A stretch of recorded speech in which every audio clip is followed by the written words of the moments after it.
Hello everyone, my name is Ronak and you're watching VectoArt. So in today's video, we will take a look at the drop-down button control under the WinUI 3 gallery. And in the last video, if you remember, we had taken a look at the button control, and this is an ongoing WinUI 3 series where we will take a look at the controls and other options that WinUI 3 provides. So please take a look at these videos and the series. I will leave a link in the description below.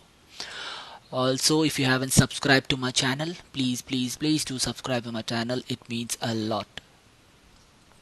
Yeah, so yeah, let's start with the drop down button control.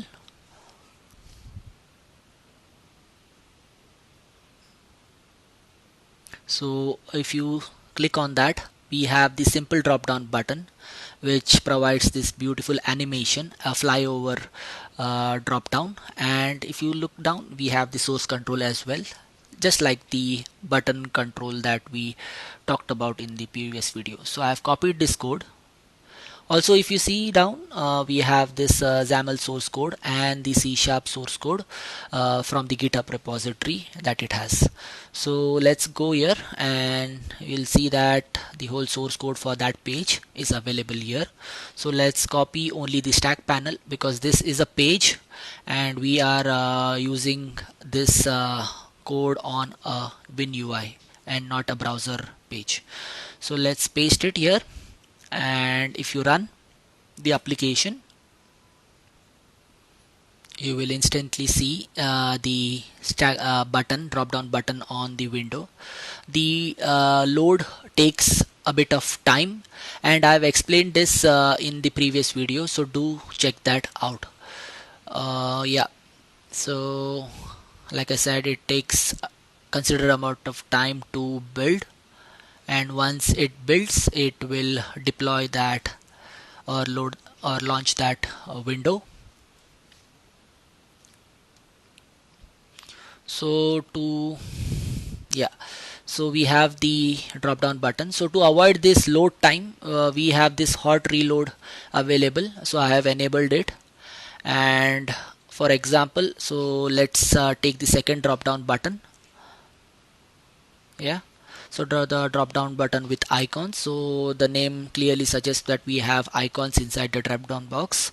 So let's copy the source code, and not from here, let's go back to the XAML source code that is open, and copy the next stack panel and paste it on our XAML window.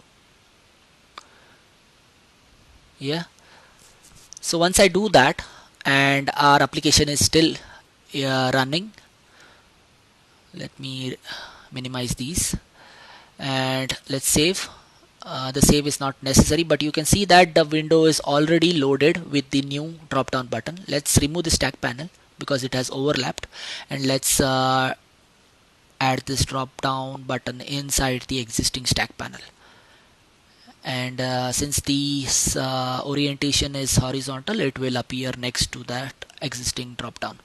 So like I said, it is reloading dynamically, so it is called a hot reload, and any changes you make to the XAML UI will reflect on the window when it is running. So there are some of the things. So we have the content, we have the flyout inside the drop down, and inside the flyout we have the menu items. So we can change the placement here for the flyout. So for now the placement is set to bottom, so as you can see the flyout appears on the bottom. You can change that, of course, to left, right, center, edge of the corner, many options. So right now I'll just select left and just see the change in real time. Yeah, since this does not have a designer yet and it is in the alpha stage, it will take some time, but for now this is one of the option to just use the hot reload. So in the second drop down we have the icons in addition to the text. So if you can see, we have the text inside the content container, and inside the content we have the font icon.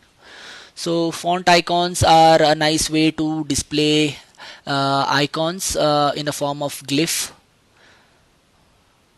So if you need much info on that, you can Google font icons or glyph icons and you will get the required information. And if you want the glyph code for those icons, you can just Google them and you will get the right codes. So next is the flyout item content, just like the drop down, and it has the similar placement option for the menu flyout. Let's this time let's select type top, set it as top, and yeah, that is pretty much it. Also, so similar to the drop down, we have the flyout item, and if you see, since we have changed it to top, we have the pop-up or the flyout item on the top. Let's change this text to empty and you will see that it has changed in real time. Yeah, so that was it, guys. Hope you all liked watching this video. If you do, please do subscribe to my channel. So in our next video we will take a look at the hyperlink button, and we have the hyperlink page here. So this hyperlink text button is, like the name suggests, it is a hyperlink either to a page internally or a link. So we will take a look at it. Hope you all liked watching this video. For now, bye bye.